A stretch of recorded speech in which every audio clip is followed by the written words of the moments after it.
Hey y'all, it's Sarah, and I am doing some Christmas crafting.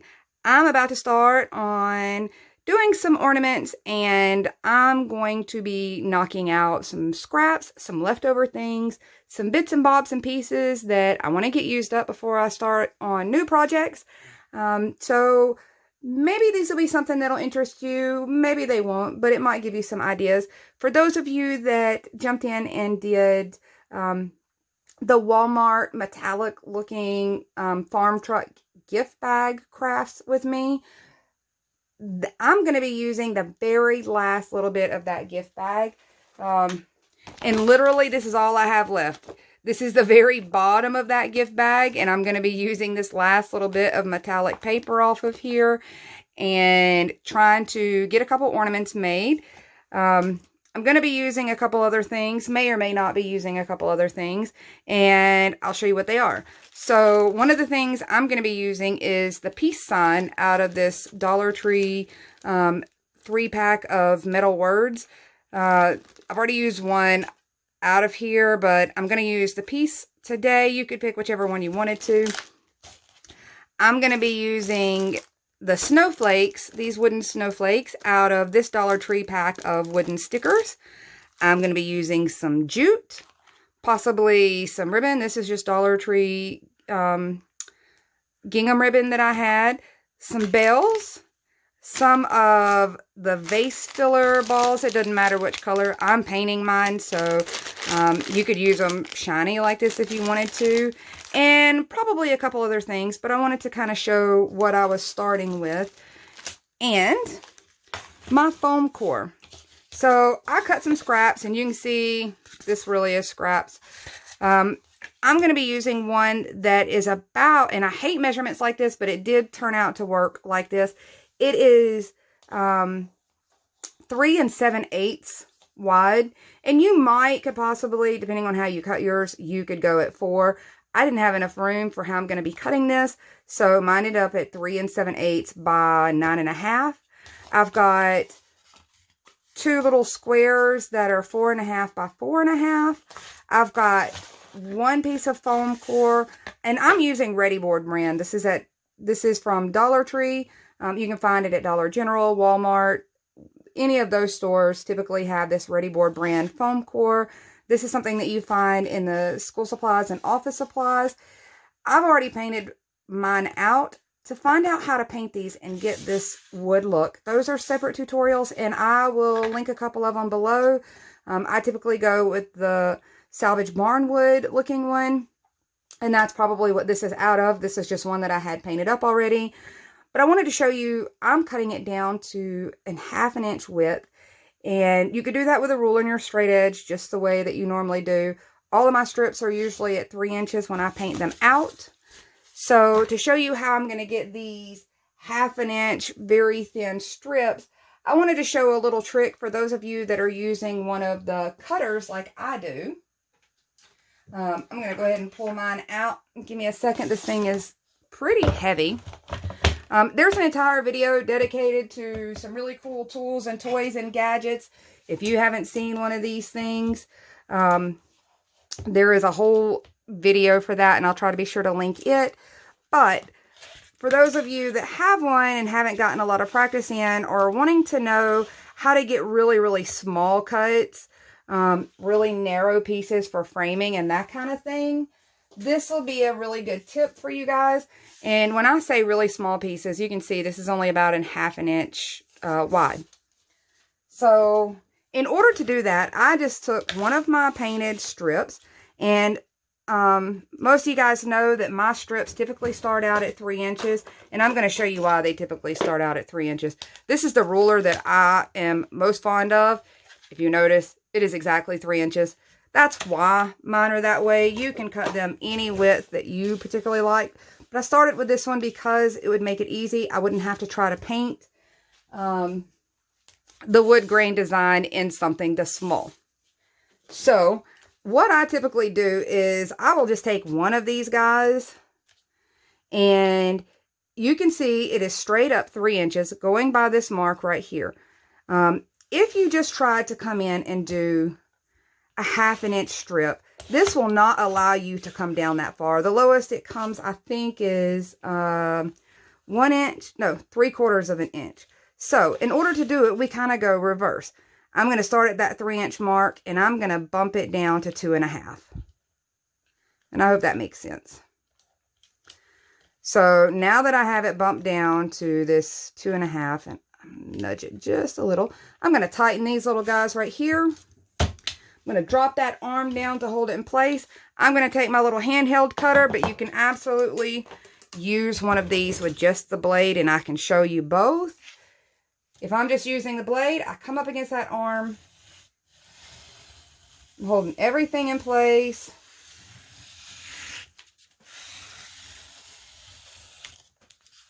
And there we go. There is a perfect little 1/2 inch framing strip.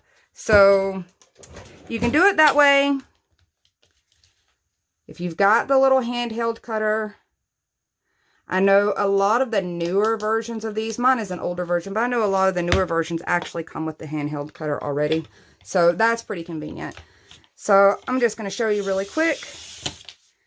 There's another one. And I would just keep doing this all the way down. So this is a lot of times when I say that I have scraps or I'm using scrap pieces in order to do my framing, it's because I'll take a strip like this, cut it down this way, and I end up with a lot of strips. This project's probably at most going to take 2 of these, but I was just going to go ahead and cut it down. Okay, so here's where I stand. I got all the way down, you know, and I said this only goes down to about 3/4 of an inch. So this last one ends up leaving me a 1-inch strip itself. This will go to the side. You'll see this pop back up later when I say I use scraps. This is where I'll get a 1-inch framing strip.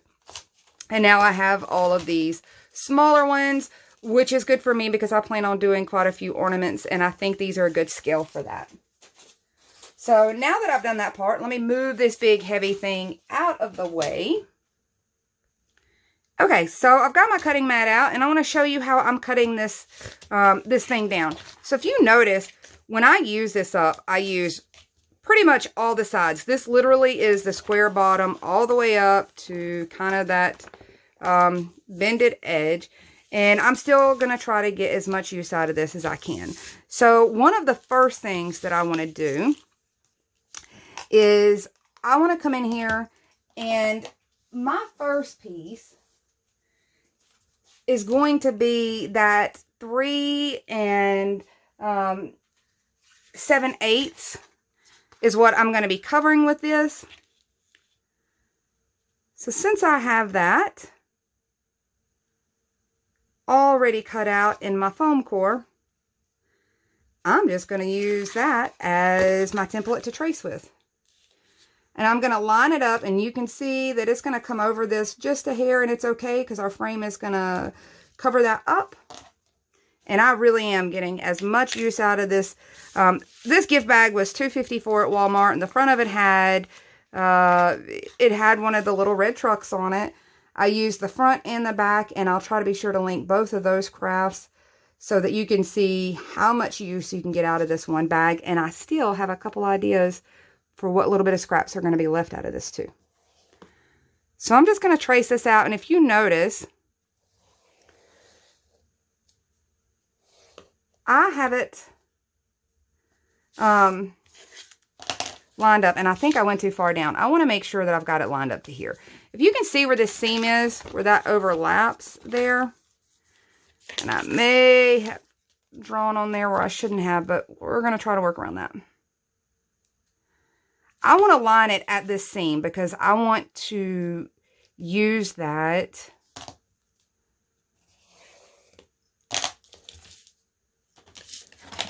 so I'm going to bring my ruler in.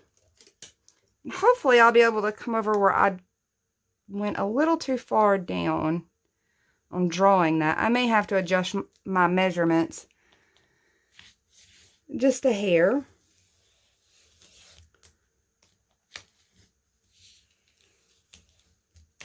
So let's see.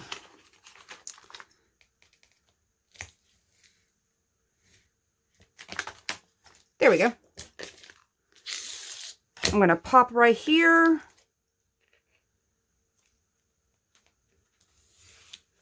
And I'm not tossing that because I feel like I've got a use or two for that little piece. And this little piece. I know that sounds crazy, but I have a lot of punches from years of being a scrapbooker. And I can actually punch out of this with one of those punches and get a shape that looks like it is this kind of metallic form that's already on there. So I feel like those will end up being embellishments on something somewhere.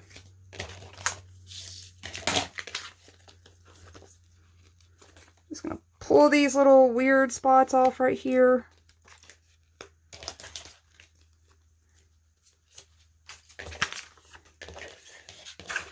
So my next step is going to come in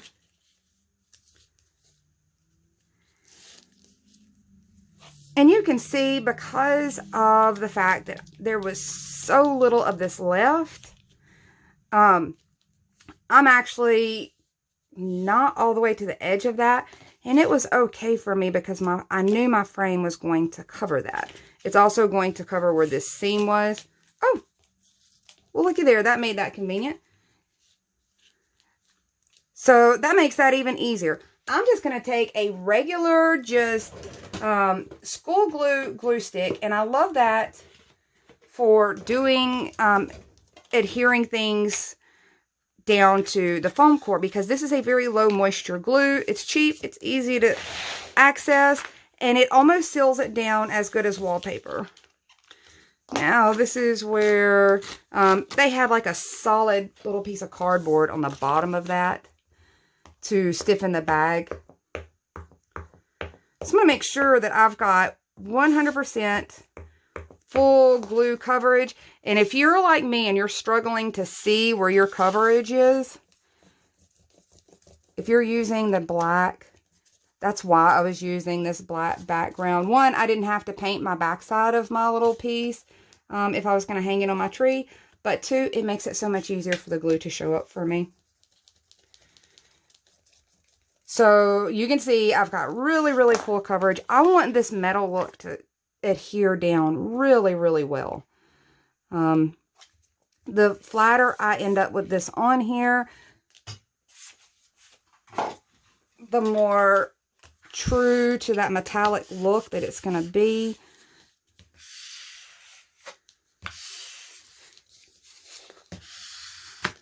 And I'm just taking my little Cricut tool and kind of smoothing that out. That paper's fairly thick. My preference, though, guys, to be really honest, is just using a popsicle stick. It's soft, it's bendable, it's pliable. You're not going to dig down into your foam core. On a piece this small, it's not as big of a deal. You're less likely to kind of gouge into that soft surface of that foam. But you can see I've got a really good adhesion there now. My next step is very simple. I'm going to, one, paint these raw edges. You want to paint those now before you glue them down, because this inner edge, once you glue that down, it's a lot harder to try to paint that inner edge. So, for the sake of time and cheating, I have a couple that I already painted the edge out on. And all I've got to do, I wanted to show you a couple options. I'm going to go with a very simple version, but I wanted to show you a couple ways. You could always come in here and do your 45-degree angle like we do on a lot of things. With one this small, I wasn't even going to try. I mean, I could. I've got my little thing that helps me do the 45-degree angles, but I'm just going to do kind of the more primitive look. So, honestly, you can come in, mark that off, and I imagine I have enough scrap right there to do the ends there, the shorter ends.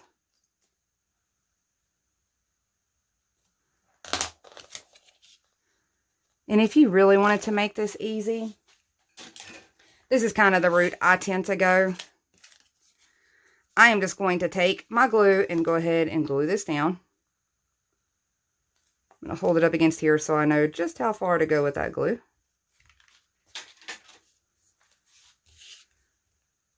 can pre-cut and pre-measure as you go. If you're using scraps, I find this just about as easy. That way you're kind of using them up as you go. So same thing on this side. I'm going to go ahead and glue this down.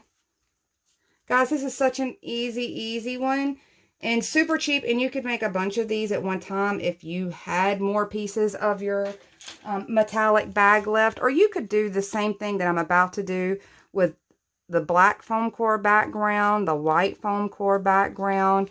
Any of those will be fun. I just liked that metal look, and especially with the metal words that I'm going to use. So there we go. I've got those two sides done. Then all I have to do is come in like this. And now I just need to mark where these edges go. And I was almost hoping, and it will just barely be enough off of that little scrap. Isn't that fun? I love when it works out that way. I'm going to line that up there and trim these down and glue them in place. Okay, so I got my little bitty pieces glued down. The one thing I wanted to show you before I put these in place, because I won't be able to paint them after, is I went ahead and did those little ends just to make sure that there's no white showing. Now I want you to see there's still white here from our backer piece, and we'll be able to paint that right at the end. So I'm just going to pop some hot glue. I'm just using plain Dollar Tree hot glue sticks. I'm going to pop that in place. Sometimes I'm ashamed of how easy some of my crafts are, but I have a really large tree that I want to bulk up. I did not want to buy all new ornaments. I changed from traditional red to farmhouse. So little pieces like this from little scraps, leftover pieces out of things that I've done previously. This is a really good way for me to really build up my ornaments kind of on the cheap. So my next step, now that I've gotten to this point, I'm going to come in and pull my little piece out of here. And you can see it just fits. And I love, you could turn around and paint this. You could spray paint this piece part into black. You could spray paint it white or leave it metal. I really liked this tone on tone of the metal. That's kind of a personal preference. I liked how rustic that was. So I am going to attach this down. And in order to do that, I am using, I'm using a glue called Art Glitter Glue, and my bottle is covered in paint. It looks terrible, but it has this really fine tip. I prefer this when I'm using foam core, although on this you really can use whatever glue you want to, since you're actually not gluing to the foam core now, you're gluing to this paper bag surface. I'm just going to come in, and you can see what a fine line this allows. It is a slow kind of glue, and by slow I don't mean like super slow. It's slower than your hot glue, and hot glue, when it hits this metal, it seems to especially with the fine line that you have to do to glue this metal, it dries really quickly. This has a pretty quick dry point for a liquid glue, but it's still much faster or much slower than hot glue in order to be able to maneuver it in place, if that makes sense. I kind of twisted that up there, but now for that to take full adhesion, it's going to take a moment or two, and it dries clear. So even if you've got a little seepage there, don't worry, it's going to dry completely clear if you're using this kind. This you have to order online. And the funny thing about this glue is, my understanding, a lot of places will not ship it starting this time of year because it does something to the cold weather, does something to the chemistry of the glue, and it makes it separate and that kind of thing. But I absolutely love having that on hand. I love the fine point to it. It's got a fast dry time. But with it being a wet glue, you do get to wiggle it around a little more than you do hot glue. And for foam core projects, I'm really liking that glue for certain things. So now that I've got that part done, where do these guys come in? Well, here. I have threaded them onto a really thin, one of the cheaper skewers. And I have some skewers, and I feel like they all came out of the same package. Some are a lot wider than others, so I went through and made sure I dug out the really skinny ones to do my little holes with. All I did was thread some of the similar size little foam balls onto my skewer, and I came in with just some Waverly chalk paint and cashew. You can use whatever color you want to. I actually did a set of these in mineral also. I like that color. If you've seen some of the other ones that I did those in black and white. It really doesn't matter. That's kind of a personal choice. I went in and just painted right over it. Now, one thing I do want to point out. Take this over a garbage can after you get them on there, because these are all lined with glitter. You can see that. They sparkle really nice. Tap them multiple times, and there still is probably some fallout there. Tap it multiple times over your garbage can, and you're going to get a lot of that fallout off of there, that glitter fallout. And these little balls, they're still going to have a texture, but with this matte chalk paint, it's a nice texture to them. And for a cheap, lightweight project, rather than using my nicer wooden beads that I like to use for my garlands and things, I decided this was a much cheaper route, especially if I'm going to be doing a lot of ornaments. There's 110 pieces according to that package. So lots of different sizes and options to do this with.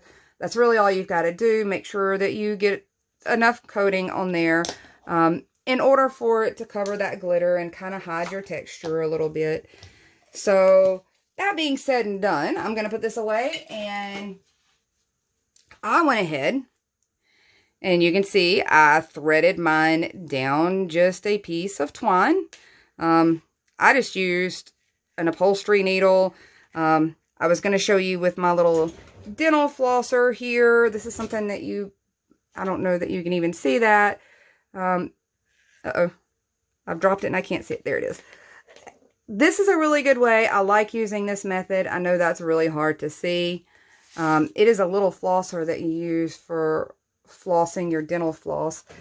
That one's kind of a go-to one for me, but on these smaller ones, I found an upholstery needle easier. So I just threaded a lot of them on there until I felt like I had a pretty good size string. I didn't count them out. I wasn't going to get that technical into it.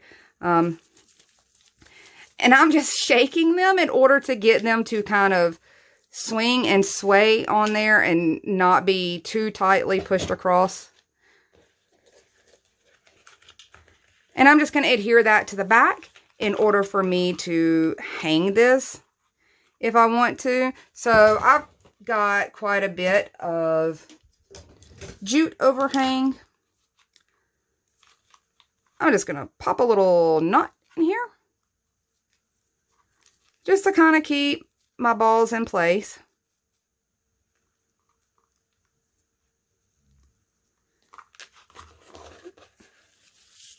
And I'm going to have to shake them again just to kind of...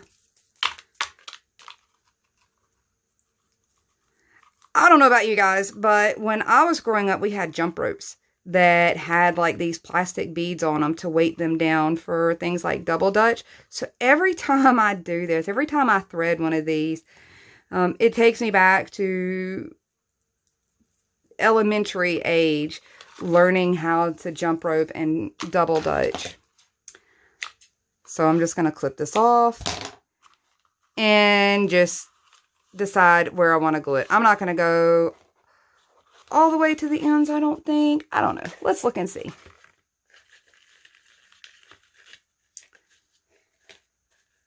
Yeah, I think I'm going to space it over just a hair. So in order to do that, I'm just going to pop a little glue in place. Probably about a 1/2 inch over is where I'm going. that's back to personal preference. You could have just used a piece of twine if you wanted to and looped it on the back, or just kind of, this thing's light enough that you could really just kind of prop it in your tree if you wanted to. I just thought that I'd add that extra little detail since I had so many of those little filler balls. Oh no, look what we have done. Girl, this is what happens when I get so excited about doing stuff. I have been dying to get to do a few crafts here lately after being forced to take it easy. I am not a take it easy person, guys. I am a busybody. I know I'm a busybody. I try to always find things to do because I get bored if I don't. So taking it easy has been very stressful for me. Okay, so here's where we stand now. You can go ahead and come in, do your sides. I just have a sponge that is still kind of loaded with my paint colors. This is the mix that I like to use. This is a little bit of a mix of just on the sides. Now, for my paint, that is the salvage wood technique. But my edges, I usually keep a little mix of Waverly Wax and Antique, Waverly Wax and Clear, and a little bit of ink, and I mix all of those together to a color consistency that I like. And it works really well on the edges because it's got a little brown, it's got a little black, and it kind of blends in with pretty much any of the paint colors that I want to do. So that is why I have that mix. It just, typically I go for the browns, the more natural looking wood tones, and whether they are a gray looking wood tone or a brown looking wood tone, this mix kind of works for the edges of either one. So I'm just going to take a paintbrush and finish that off. I want to decorate this thing now because we all know that's the part we like, adding all the pretty things. So I've got a couple things here. I've got some little bells that I can add if I want to. And all I did was take some of these little bells and cut some lengths of strings of the twine and tied it to the end of that. And you'll be seeing probably more of that from me. I'm going to add just a little bow. And someone had recently asked how I get my small bows to look so even. So I'm going to try to explain this. And this one's really funny because my husband and I tie completely different. And this is how I tie my shoes. He does not tie like this. I don't know, he ties under somehow. So I'm going to try to explain this. Maybe it won't be too confusing. So I kind of eyeball about roughly how much tail of my ribbon that I want. And I want a decent size little tail. So I pop my thumb right there, roughly where my tail would start to come down. I make my first loop. I'm holding it just like you would a bow. I'm pulling it up over so that I keep all this ribbon kind of going the same direction. I'm going to pull through here. Maybe you can see that. I'm going to pull through here that loop. You can see where I'm at now. It still looks pretty typical. Now, here is what I do to get that evenness. I'm holding both of what would be the tails really tight down here. And I put my thumb through both of those loops. Or I use a Sharpie. Sharpie works really well to put through those if you don't have the coordination or you have weakness in your hands or things like that. Slide your two Sharpies through that loop. You just want to be able to hold those kind of stationary while you pull those tails really tight to get your center knot centered and tight. Now, while holding it that way, that means all of my tails came down this way instead of having a bow where you end up with this up this direction and trying to readjust it later. So hopefully I explained that to get a cute little bow. And all I've got to do now is I'm going to snip this off. I'm not sure just how long I want to do those tails until I set it on here. I don't want to hide too much of my sign, but I did want to leave enough on there where I could cut my little dovetail details in there. So I'm thinking right in the middle. The unfortunate thing is that ends up covering up one of my cute little knot holes, but that's okay. So I'm just going to come in, fold my ribbon in half. Guys, I'm so excited. I got me some fabric scissors. It's just a small pair, but I only pretty much use them for ribbon. And they work so good now. I'm getting such crisp lines. I think these were like $6 at Walmart. Such a nice, clean, even on those little small width ribbons. So there we go. And I feel like I'm liable to run out of time on the other two, so that may have to be in a separate video. I have a couple options. I went ahead and did these like this so that I could try to keep them all together, if that makes sense. And then I could tie them up in order to hide them or tuck them underneath my little bow here. And I'm not sure how far I want to come down on that.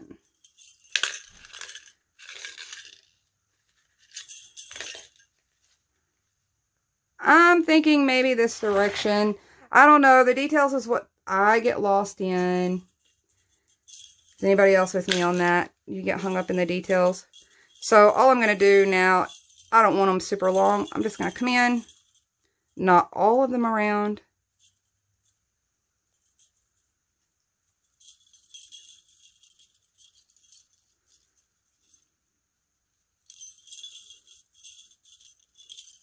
That way I have a nice thick knot to glue down.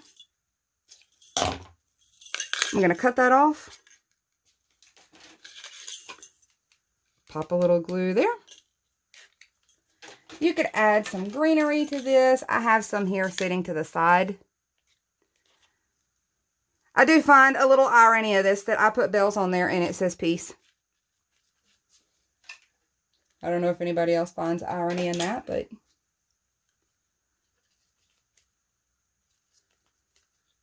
like I said, this was one simple little ornament for my tree.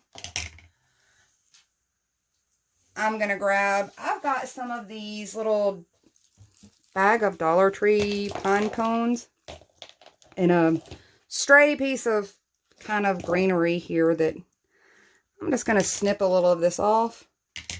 Not my new fabric scissors.